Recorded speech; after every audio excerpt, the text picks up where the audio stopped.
Hello and welcome to this week's episode of Analysing Anfield, your tactics and analytics podcast, courtesy of the Blood Red channel. I'm Josh Williams and I'm joined by Mo Stewart once again. Mo, how are you getting on, mate? Good, good. It's a very busy period of time for me. This June is always my busiest month of the year, and the fact that it's really beautiful weather as well has made it even better. I'm in a sunshine mood for sure. Yeah, well, it's there's not a lot going on really when it comes to Liverpool at the minute. Obviously, we've just signed Alexis McAllister, but everyone's very keen for us to get the next one through the door. Doesn't look like that's going to happen anytime soon, so could be a shorter episode today. We will see.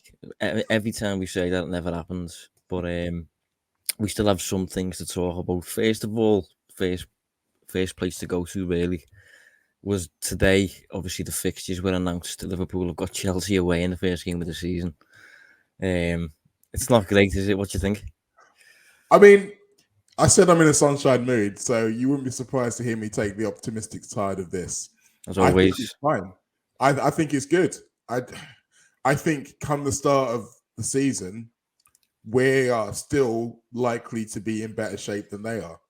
Personally, I think even if they have got more of what you'd look like a Pochettino squad, they still have got to still play the games. And people say with the fixture list, oh, it doesn't matter. Everyone plays everyone twice. Hard. Yes, that's true. But also it does matter when you play certain people. Because not only in terms of the ups and downs and the rise and falls in terms of form and fluctuations and injuries, all those things, when you've got new managers in, sometimes that early bit of tension. I mean, look at Eric Ten Hag last season for Manchester United.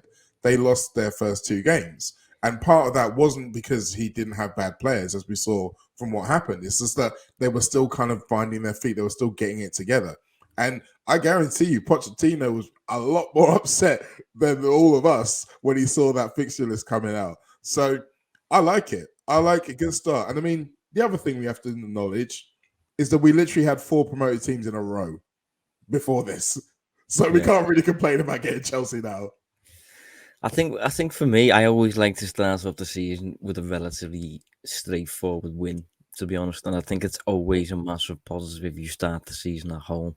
I know Liverpool couldn't this time around. I think we actually asked to be away first game of the season, so that was a bit different this time. But I don't know, just playing a team middle of the road that are probably not going to cause us any issues would have been nice. But then saying that, last season we faced Fulham and they give us a real game. So Exactly. yeah, I don't know. I think the main thing for me is I think getting that first win on the board is massive for the rest of the season. It's not essential necessarily, but I think it is massive. Like in Chelsea away, I do rate Pochettino. I always have.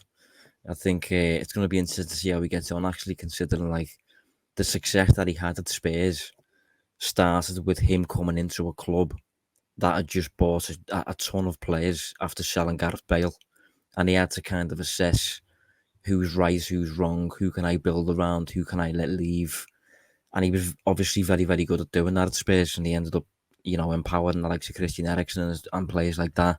Brought Harry Kane through rather than Soldado, playing every week, and he turned it round at Spurs, and it's I suppose a similar-ish job at Chelsea now with just a million players. He's got to work out who to use, who not to use.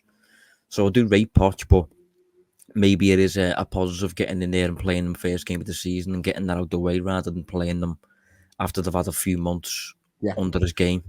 The other thing to flag up on this as well is that we'll be playing them while the transfer window will still be open.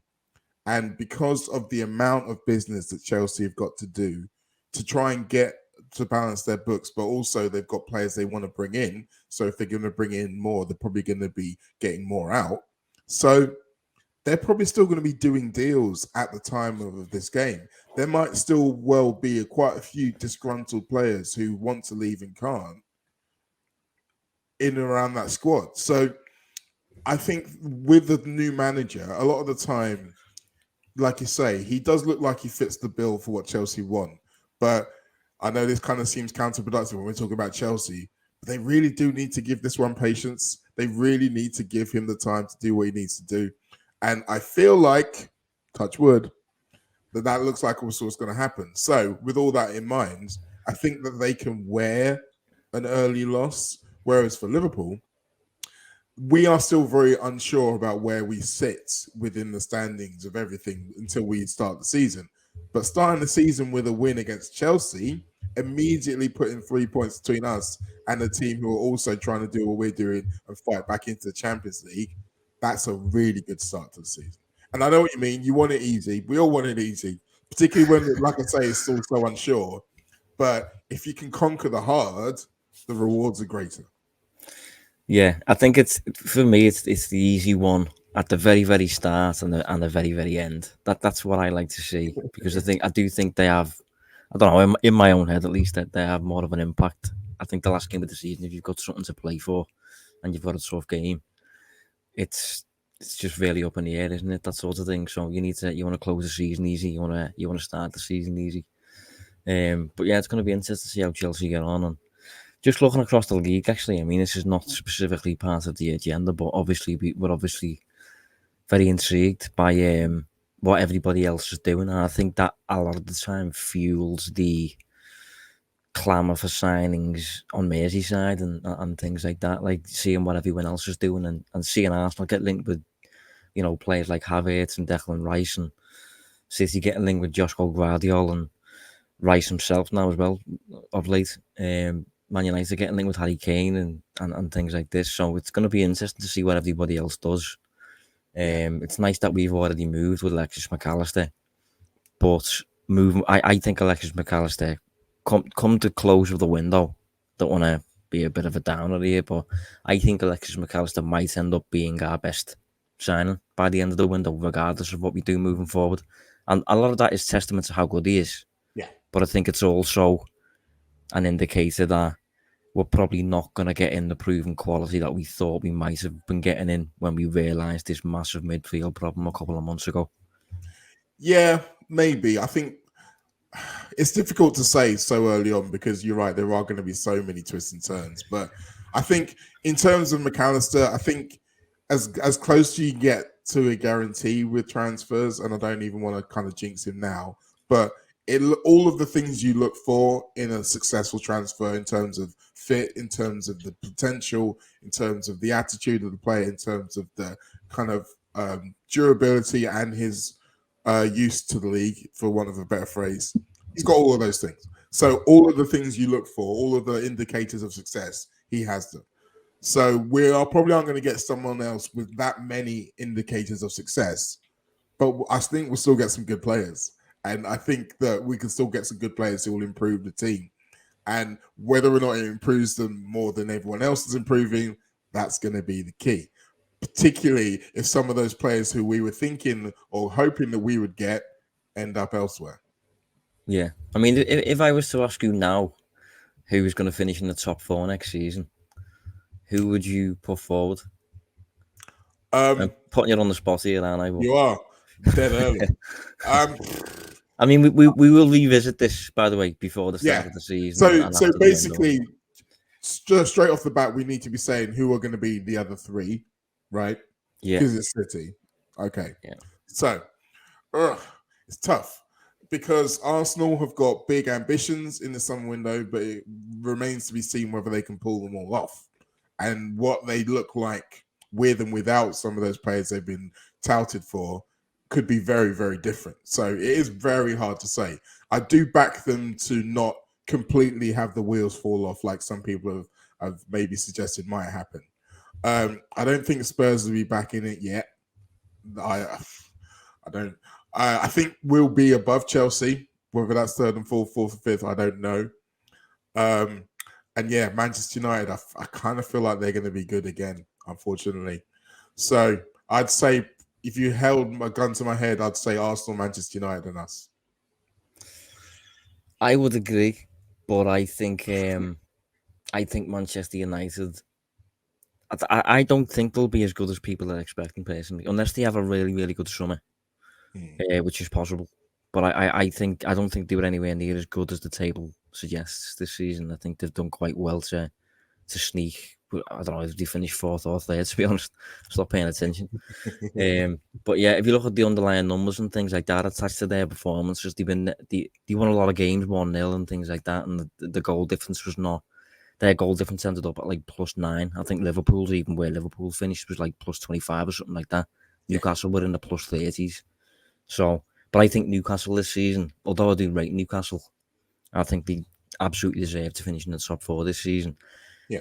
I just think that the idea of Europe with them playing in the Champions League, I think could hinder them a little bit. And you've got to bear in mind, I'm expecting them to be in pot 4, really, because they haven't been in Europe for about 10 years. So they're going to get tough games.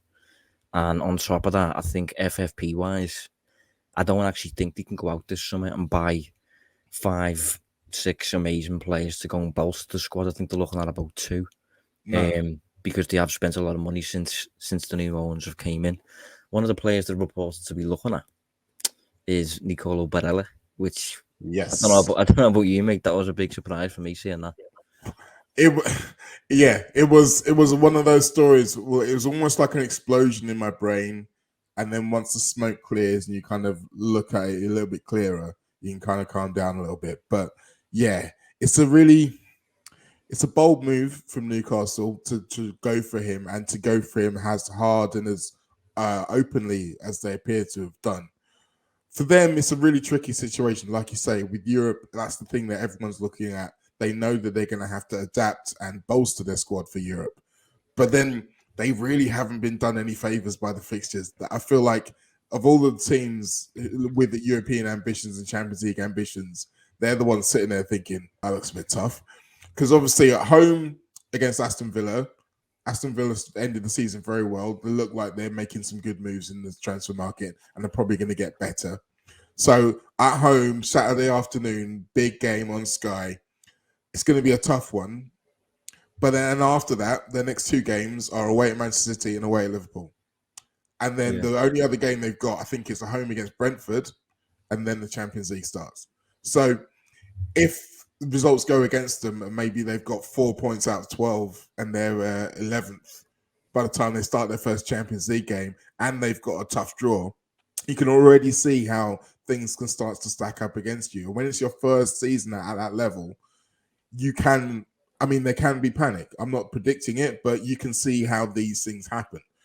Going back to Barella, though, like I said, the initial story kind of shocked you because Luke Edwards, I think it was in the Telegraph, he used the words Newcastle close in on £50 million signing, which made it look like the deal was almost about to be done and they'd almost shaken hands on 50 million, which was shocking for 2 reasons. One, if there was that close to allowing him to leave, then surely there'd be other teams in it. And 2, 50 million for Barella? Yeah. Now, it looks like, looking closer into what has been said by whom, Barella's agents come out and said that he's not listened to any offers and that he's not spoken to Newcastle. And I don't believe he's lying when he says either of those things. I don't think he's spoken to Newcastle. I think an intermediary has spoken to someone around him to kind of float their ideas. And rather than saying he's not listened to offers, they've asked him, if a deal was to be done, what is the ballpark figure? And this 50 million, apparently a start, as it was called in the article, is where it's come from it. So as it appears now, Newcastle are saying that we want to sign him and we are willing to go relatively strong to sign him by saying 50 million is the start.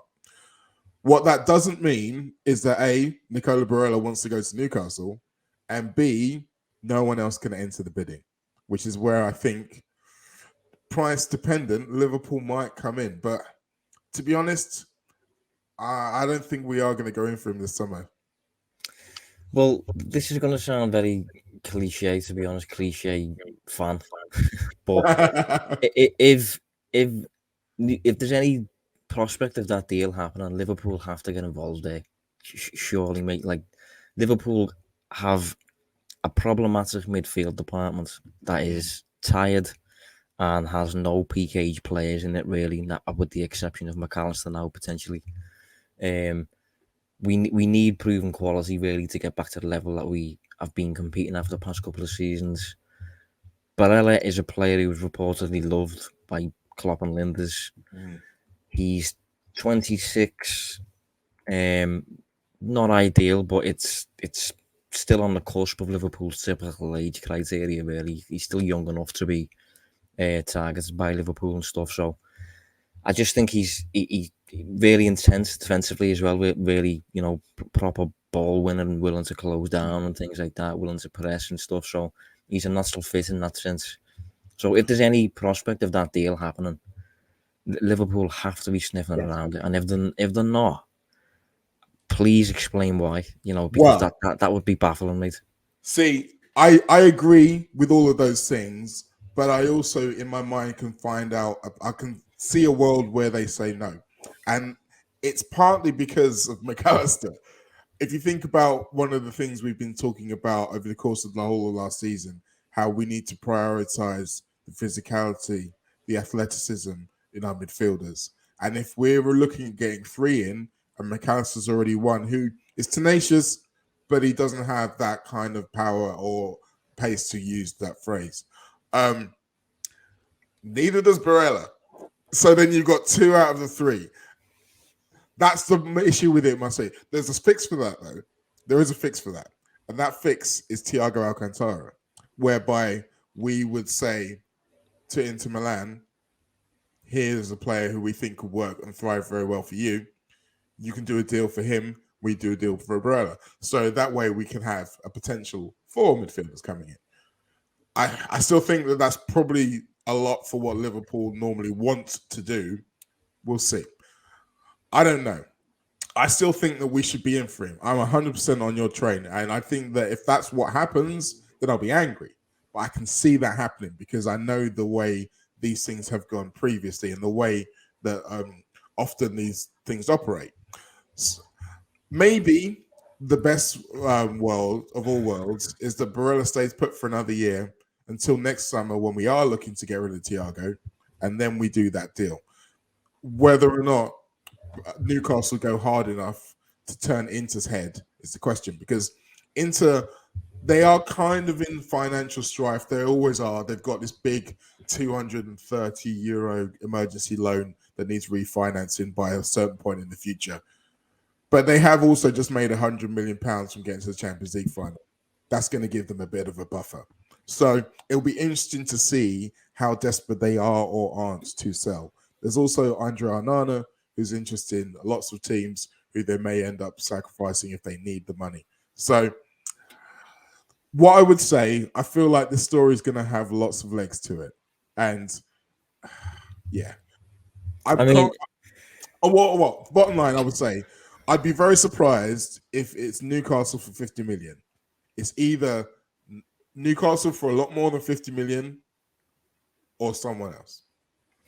See, I obviously know that it'll be an expensive deal. I mean, he's got another 3 years on his contract. He's earning about 180 grand a week at the minute. He's a peak age player. He's just played in the Champions League final. So it's obviously a big deal. But last summer, Liverpool were in for Aaron Tchouameni. He would have been expensive if Liverpool didn't get him. Then we were in for, supposedly, Jude Bellingham. Again, would have been very expensive. We didn't get him. Mason Mount would have been very expensive. We didn't get him. We've got Alexis McAllister in. The reported fee is supposed to be 35 million, mate, which is an absolute bargain. Yeah. So we should have some form of kitty there to dedicate to a bit of a world beater if that option comes up. Barella is obviously that, and another one of the key issues I think he would address is a lot of the time for Inter Milan he plays on the right of a midfield 3, and if you think of a lot of the midfielders Liverpool have been linked with, they're all left-sided. If you think of Kone, if you think of Thuram, Curtis Jones, Thiago Alcantara, Gravenberch, McAllister, they all like the left, whereas on the right you've got Jordan Henderson there, who's 33 this week, and Harvey Elliott. Barella would come in there and just immediately establish himself as the right-sided 8 for me.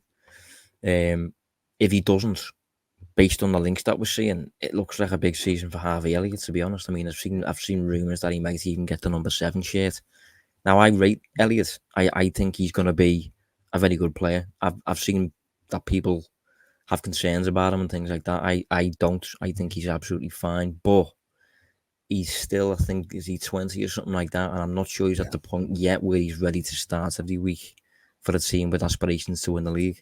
So Barella for me makes a lot of sense, even though it's a big deal. Liverpool should have a big deal in them that they want to do. So I'd be baffled if Barella goes to anywhere in England other than City, and Liverpool get in someone like Thuram. I will be baffled, mate. Genuinely baffled. Yeah. I mean, baffled / annoyed. I mean, I think the other thing we got to think about this is that the timing of this this announcement or this transfer scoop is really early into the window. So, if, for example, you've got an agent and a player who have said that they would prefer to come to Liverpool than Newcastle, but you've got a club in Newcastle that are pressing really hard, it benefits them to make it public, to maybe shake a few other people loose. So from Liverpool's perspective, they might have been hoping that they could put Barella on a little bit of a back burner and see how other things have gone. So if they are willing to go big on him more than some of the other players, maybe they're going to try and wait to see if they can get a Thuram for a little bit cheaper than the 50 that Nice are asking, which means that they can then go to Inter with a bigger bid. Maybe they're trying to keep their cards close to the chest, play a little bit cool. Now this has happened. Now that might change. We might see that. I honestly don't know. But you are right. I think the prospect of him making another one of our rivals better when we could have got him, it would just be infuriating. There's no way around. Yeah, I mean, I obviously understand that Newcastle have Champions League football, and that is a big attraction. But I still don't think they're anywhere near the level of attraction that Liverpool are just yet. Maybe they're going towards that, but right now it's that's still... why I feel like him waiting 12 months works out best for everybody. Because but then he would be 27 though. Yeah, but I mean, Liverpool need a midfield fix now.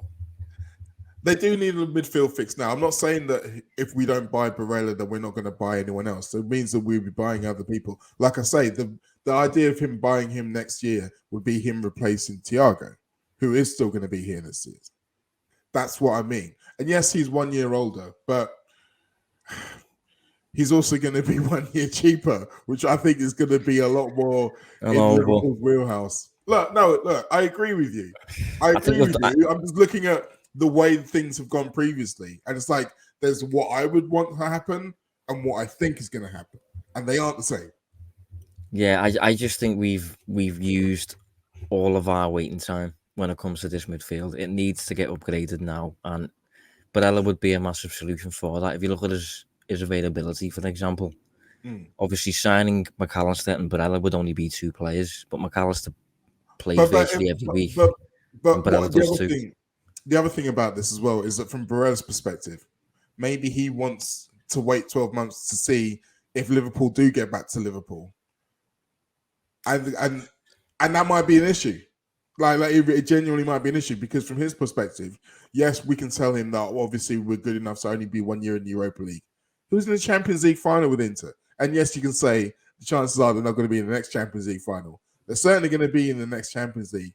And considering the way things are going in Italian football with Spalletti leaving Napoli and maybe some of their players leaving, I'd say Inter are probably a strong bet to win La Serie A next season.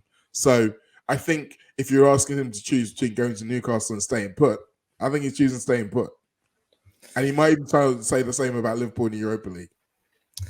Possibly, but I just think if you was to put money on who is next going to win the Champions League, Newcastle, Liverpool, or Inter Milan, even though Liverpool aren't even in it next season, the answer is Liverpool, and it's still only Eddie Howe in charge, who is still very much a British coach, and I don't think he's known at all beyond English shores. But Barella is still compared to Jurgen Klopp, and if you look at the two squads, there's a massive difference in quality in Liverpool's squad, even though Liverpool finished fifth. But he is the jewel of Inter Milan. He is the star of that team. He is the not only their best player, but he's also Italian, which matters when it comes to those things. So Inter are going to be super reluctant to let him go. And I feel like from his perspective, they've kind of turned him into the player he was. He was a prospect before he joined them. He was great at pressure, but they've made him the player he is. So I wouldn't be surprised if they were able to persuade him to stay for one more year. I think for Liverpool, it might take the kind of money that we have been so far reluctant to hand out. But again, this is just what I think at the moment. Well, how high would you go for him then? Because I think Liverpool would have went to a seriously high figure for Bellingham. I mean, before we realised this massive rebuild needs doing, I think Liverpool would have went to a decent figure for Mount. So, and Tchouaméni ended up costing Madrid, I think, 70 million or something like that. So I don't know how much Liverpool were expecting to pay for him. If the price is £70 million, I'm paying it. Yeah, I would agree on that. Yeah, like, and if it's north of £70 million, it's a lot tougher conversation. And maybe I'm looking to punt it down the road for 12 months. But 70 million. Yeah, for the listeners, Mo's just visualised the handshake. Yeah, sorry, I forgot this was a podcast as well, isn't it? Yeah, yeah, but it's interesting. I sent out a newsletter yesterday. Actually, and the newsletter was titled "Spinning Plates," and it's because it's just that's how it feels at the minute. It feels like, okay, we've got McAllister in, but it feels like the next move is almost out of our hands a little bit, and we're almost just looking at the market and seeing what happens. And I said in the newsletter that I think a lot of Liverpool's summer almost depends on what Bayern Munich does as a club, considering like sporting director's been sacked, CEO has been sacked, Nagelsmann got sacked mid-season. They were all responsible for getting in Gravenberch, for example. They're getting linked with Declan Rice. They're getting linked with Moises Caicedo, Sofiane Amrabat. All of those are kind of like defensive-minded holding players. Maybe they're willing to get one of those in to allow Gravenberch to leave, but if they can't get rid of them, maybe Gravenberch stays. All of this, even Real Madrid getting linked with Mbappe, like if that move happens, maybe Real Madrid have to sell players. Maybe PSG then go a bit mad and start bidding for Mo Salah. You know, you just don't know what's going to happen, do you? So it's one of them situations at the moment where Liverpool need to be on the toes, waiting for like the starting gun almost. Yeah. But to actually move now, it feels like there's not a lot there at the minute for Liverpool to jump on, unless they want to go and get Kone or Thuram now, which I'm not sure they do at the minute, to be honest. But well, it feels like I think the next big move will start to kind of do things, because like you think about it, I use my Sudoku analogy for transfers a lot, but this is another one. So it's like if you're, for example, Declan Rice. If Declan Rice chooses Arsenal, then that moves a few other boards, because it takes him off of Bayern Munich's board. It moves Moises Caicedo higher up their board, higher up Chelsea's board. Arsenal are obviously still going to look for him, but those teams who are also in for him know that when push comes to shove, they will probably be able to outbid them. Chelsea in particular, maybe less so Bayern. But once one move is made, then other moves become a little bit, the probability in them changes, and it just becomes like that. One begets the next, begets the next. The question, though, is the fee. Because we've done a really good job with McAllister in having the release clause, which takes us out of the market inflation element. Because I think the deal that Chelsea did for Enzo Fernandez in January is going to be what a lot of these selling clubs use as their barrier. I think Brighton are going to say that for Caicedo. West Ham are going to say that for Declan Rice. So any club that needs or wants to get them are probably going to have to get close to those numbers. And that then affects who else they're in for. And then you've got to add the intrigue, a player like Kai Havertz, who is potentially going to be moving from one club to another, when both those clubs are also interested in a player from somewhere else.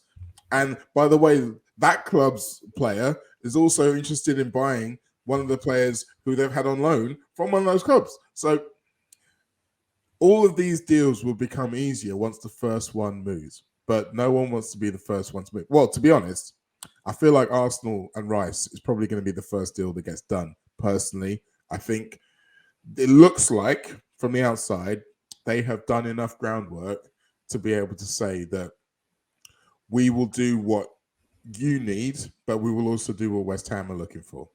And once that happens, the picture changes. Yeah, I mean, the plan for Rice will be interesting, to be honest, because obviously Arsenal are getting linked with them, but they do have Thomas Partey as their established holding midfielder, and City are getting slightly linked with them now, as of today, I think. But Yeah. obviously Rodri is the established holding midfielder for Manchester City. Rice, for me, can't play as an 8, personally. So unless you're doing a double 6 there, I'm not really sure what the plan is, to be honest. That's where Liverpool have to be careful. And that's what I've been talking about lately in terms of, like, Liverpool are getting linked with good midfielders. That's going to happen. It's Liverpool Football Club. But for me, there has to be a fit there. There has to be, where do you plan on using this player, and is he suited to being deployed like that? So it's going to be interesting to see how Rice gets on and where he ends up, because I do think Bayern would be a good fit for him, to be honest, based on what because they don't seem to have that figure as much.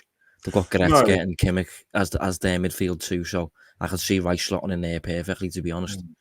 And it's strange because for a long time I felt like Goretzka and Kimmich was the best double pivot in the world, but last season they were both drew quite a bit of criticism at times when they went wrong, and both have been rumored to be looking to be moving on. Whether or not that's true, we'll have to wait and see. I think the Kimmich to Barcelona thing may have just been started by Barcelona fans on Twitter. We'll have to wait and see. But the rumors are out there. So maybe they're looking to do things slightly differently, and that, of course, that's where Declan Rice comes in. But again, you're right. To a certain extent with Declan Rice, he's had a lot of time in his career where people have told him that, oh, you're good at that, but you're not really good at that. And sometimes he's taken it on board and he's got good at that. And sometimes he's been like, well, you're just wrong. And I've seen it through his career. I mean, he scored quite a few goals for West Ham in the last 2 seasons. So yeah. He will believe that he can play an 8, whether we have reservations of it or not. I think Arsenal is still the best fit for him. Because, I mean, we kind of have to mention it. You mentioned Thomas Partey. He may not be there next season for reasons. So, to be fair, I've just checked as well. He is 30. I thought he was younger than that. Oh yeah. So so you can see a world where he fits in to what Arsenal are trying to do, I think, and I think he would come in and become a dominant figure alongside Odegaard, and it would be quite frightening. Personally, I think that he would do very, very well for Arsenal. But I like, as much as it's a little bit of selfishness in saying this, I like the idea of Bellingham being abroad and testing himself at the absolute highest level. So if Declan Rice ends up at Bayern Munich, I'd actually be like, yeah, let's see how this goes. Yeah, I'd be up for it. It is very interesting, isn't it? But I think, again, going back to the Bayern Munich thing, obviously that ties in with Liverpool's right-back situation in a way. We did mention it briefly last week, but obviously Benjamin Pavard is another player at Bayern who has a relatively uncertain future by the looks of it. Got 2 years left on his contract. I think he's now 27. By all accounts, he hasn't had a great season. I haven't watched too much of him, to be honest. I've seen rumours that he wants to play as a centre-half more often, things like this. But when the links first emerged with Pavard, a lot of people's first response was Liverpool don't need a right-sided defender. Liverpool need a left-sided defender because we don't have any left footers. And although that's true, if you look at Liverpool's right-back spot now, we literally have Trent, and that's pretty much it. Like, James Milner's now left. Calvin Ramsey's going on loan to Preston North End, which we've learned this week. So other than Joe Gomez, maybe we literally only have Trent, and then potentially you're bringing in that kind of internal experiment with Jordan Henderson potentially as like an inverted fullback if we're going to keep doing that. But we literally only have one right back at the club at the minute, and that's Trent. So when you think about it, Liverpool kind of do need a right back, really, in a way. It just really depends on what on earth is going to happen this summer. Is Trent going to become a full-time midfielder? Are we going to keep doing this inverted fullback thing? It's just so many possibilities at the minute. It feels like Klopp stood in a room and there's so many different doors for him to walk through, and he's just spoiled for choice almost. And you can hear Trent's voice whispering from behind each of them. yeah. No, I'm like you. I was very much coming into this summer thinking that the left footer defender was the priority. But the more you think about it, the more I do think that having someone else in that area is going to be needed because, like you say, if you think about Ramsey, you think about Milner, that's all of the backup gone except for Gomez. And again, we've got to mention it for Gomez. Can we rely on him to be there and be fit and available at the points we need to rest Trent? We can't. So there needs to be an option C. And at the moment, you mentioned Henderson. I'm not sure he's got the legs for that now. Although that said, that Klopp has given him jobs I'm not sure he's suited for before. So we'll see. But maybe Bajcetic is actually a little bit more suited to doing that. And that might be the move. We'll wait and see. But yes, Pavard, you can see in a what it's strange. It's just one of those transfer rumors that I can't always pop up and I always find fascinating because you can see a world where from the outside he looks like the kind of player Liverpool will be into. He's a winner. He's someone who's like we said, he plays in those areas that we're looking for. But anyone who knows Liverpool's transfer policy also realizes that actually no, he's not. Because obviously you mentioned his age, you mentioned the potential wages that he'll be coming in on, which is not really. You have to be a very, very, very special player to come in on higher wages.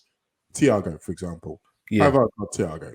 No. Pavard is not Thiago. So that would be an issue. That's not what we're looking at. And again, to your very first point, he hasn't had the greatest of times this season. I think that if you go back to the last two seasons, to the last time he was a really good, consistent defender. And that's kind of what we need that guy to be if we're going to be playing behind him. We need him to actually be able to defend. And his ability to do that, for me, has waned considerably in the last 2 years. Interestingly, though, under Nagelsmann, he did spend some time playing as the right side of a three centre-back set. And he was able to get some joy out of in terms of progressing the ball up the pitch, playing nice little triangles with some of the other players. But again, Bayern do different things with their fullbacks. They have them high and wide. Obviously, we're going to have Trent inverted. So that all might come into it. But I think we will be looking at someone to do that. I just don't think it's Pavard. I think we potentially are looking at someone to do that, yeah. And I wouldn't completely rule Pavard out. Like, as I said, he's only got 2 years left on his contract. He's earning 96 grand a week, apparently. And he is an established performer, even though he hasn't had a great season. He has won the Bundesliga 4 times. He's won the World Cup. He's won the Champions League. And in all of those, I'm pretty sure he's been like a fairly regular starter and stuff. So he is and I think as well, one insistent thing that it would allow Liverpool to do tactically is if you think of a back four of Robertson, Van Dijk, Canate, Pavard, and Trent is somewhere in midfield. When Liverpool have the ball, if Pavard was to then form a back three with Canate and Van Dijk, that would allow Robertson to push up then and be Robertson, which we haven't seen him do. So it would open up tactical possibilities, but I do agree with you in terms of leaning slightly towards the idea that it's probably not going to happen. What do you think of Jurriën Timber as a possible alternative to that? It's funny you should mention him because he's one of those guys. The more I've been thinking about, well, if we are going to need someone to play when Trent plays and we're going to try to play the same way, who are the candidates? And I think it's him. I really do. I think he doesn't play the same way as Trent. Very, very few players do. But in terms of overlapping of the skills, I think he can do the job there. He's someone who's a strong defender. He's used to, he's played from a very young age. So he's used to organising defence as either a centre-back and even sometimes as a right-back. He's played in a 3 and he's played in a 4. But his ability on the ball, that's the thing that really kind of strikes you when you first watch him. Not only to be able to protect the ball under pressure, recycle possession, but also his dribbling ability and his ability to pass at the end of it. He's not playing long balls like Trent. He's not doing his big diagonals or big booming crosses in or even the big one, all of the wonderful things that Trent does. Like I say, He's Trent. He's one of one. Well, Yeah. what he can do and what he does bring, and something I think we're going to miss, is the Matip ramble, where he just brings the ball out of defense and dares the opposition to get the ball off of him. And I think he's got the ability to do that. So he could be someone who plays in the defensive line behind Trent, or he could be someone who plays in the midfield to give Trent a rest. So in terms of adaptability, I feel like he's someone who could work very, very well. Yeah, he's 21 years old, 2 years left on his contract, contracted to Ajax as well, which suggests that we can probably get him out of there, really. I am a bit uncomfortable with him playing as a centre-half, if I'm honest. But the idea of him playing as a fullback, or specifically a fullback who comes inside and does a bit of what Stones has been doing, Zinchenko, Trent, I can see him doing a bit of that. But the links with us and him don't seem to be that busy at the minute. I haven't seen too many of them. No. But I do think he probably will move this summer. I think that's fair to say. Do you reckon? I do. I think if you look at Ajax at the moment, obviously they're a team who do generally tend to lose their best stars. I'd say Edson Alvarez and Mohamed Kudus look to be the two who are pushing for the move or closest to a move, I'd say. But there's going to be interest in Timber. I think he's a very good player. It could be another one where Liverpool are trying to be like, okay, well, that is someone who we're looking at, but it's not as a high priority as these other deals. So let's see where we are with this before we go for that. But again, it's like you say, it's spinning plates. So we don't know if that plate's spinning, even if it's just spinning slowly over there somewhere. Yeah, I mean, before we round up, mate, out of interest, is there anybody who, any transfers that you've seen so far that you would like to highlight potentially? It's very early days, obviously, but just looking at I think one of the interesting ones for me is, I think I mentioned earlier this year when we did our players to just keep an eye on. Yeah. One of the players I mentioned was Orkun Koku, who played for Feyenoord as a captain. Well, he's moved to Benfica to replace Enzo Fernandez, which I think is very interesting. He won Player of the Year in the Eredivisie. I think he's moved for about 25 million euros or something like that. But for me, that was a really interesting move that stuck out for me. Obviously, Milner's signed for Brighton as well now. Bellingham's officially signed for Real Madrid. But any others? Well, with the Corky one, I think it's a classic kind of a stepping stone without wanting to kind of disrespect Benfica, because we've seen Benfica have been selling stars. They probably will do it again this summer. But you also get the impression that he was in a league where a lot of people maybe haven't been watching as much, or there's maybe doubts about the transfers of quality. So again, he's moving to a little bit of a higher level. He's going to be playing Champions League football. And then from there, because it's only 25 million, there's plenty of room for them to sell him on and still make a really good profit at a deal that will be applicable to some of the bigger teams. So it looks like a very kind of, you can see how this path is plotting out for him. So yeah, I'm interested. One for whom lots of people have been plotting paths for years and years, who I'm really fascinated by, is Hossam Aouar, who has finally left Lyon and gone to Roma. Now, again, Roma probably wasn't the club that he envisaged himself playing for 2-3 years ago, but they were a club, obviously, they got decent European pedigree. They are a club on the up. Whether or not they keep hold of Jose Mourinho, I feel like that might still not change. And they're in a league where all of the best teams can beat each other, to be honest. So he can really come in there and have an impact. I'm fascinated to see how he does as well, because there's been so much talk about his potential, what he could do. Now we're going to get to see. Yeah. Naby Keita has obviously gone to Werder Bremen, which I didn't overly see coming. I did see a Bundesliga move, but I didn't see Werder Bremen personally. No, well, I just one thing I want to touch on with that. I feel like a lot of people have kind of used that as a stick against Naby, but I think Bremen last season were a very good team. They were in and around the European places right up until I'd say the last 8 or 9 games, and then they really fell off a cliff, and that's why they ended up in 12th or 13th. But they will be hoping to be in and around the European places again, and maybe get in there this time with someone like Keita. And for Keita, he just wants to play. Like, he wants to go somewhere where they're going to be like, you're our guy. Go out there, do all you can to be the best player you can be. Because not only is he had to deal with the injuries to Liverpool, not only has he had to deal with the perception of him as a player at Liverpool, he's had to deal with maybe tactics that don't allow him to do the things that he wants to do as much as he wants to do them. So it could be like, a Super Saiyan revenge season from Naby Keita, which, to be fair, I'd kind of be into that. I really would.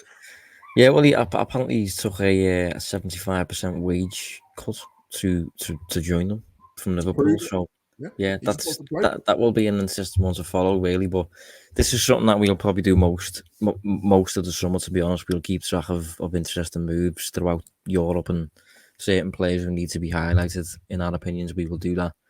But hopefully Liverpool start doing a bit more. But to be honest, I can't see it. No time soon anyway. I mean, I think we're going to wait for the market to move a little bit and see how things look before we start moving again. Well, there's also the under-21 Euros, which is happening soon, and nearly every player we link with is going to be there. So yeah, I think until that kind of goes away, there's not going to be much concrete happening because they're all going to be concentrating on playing for their countries. Yeah, Harvey Elliott and Curtis Jones both there as well, I think. But yeah, thanks for joining us, Mo. No worries, man. No worries. And we'll be back next week to hopefully talk about the new 6 players Liverpool have signed. I think it's unlikely, but tune in anyway to see if that's the case. You've been listening to the Analysing Anfield podcast on the Blood Red channel.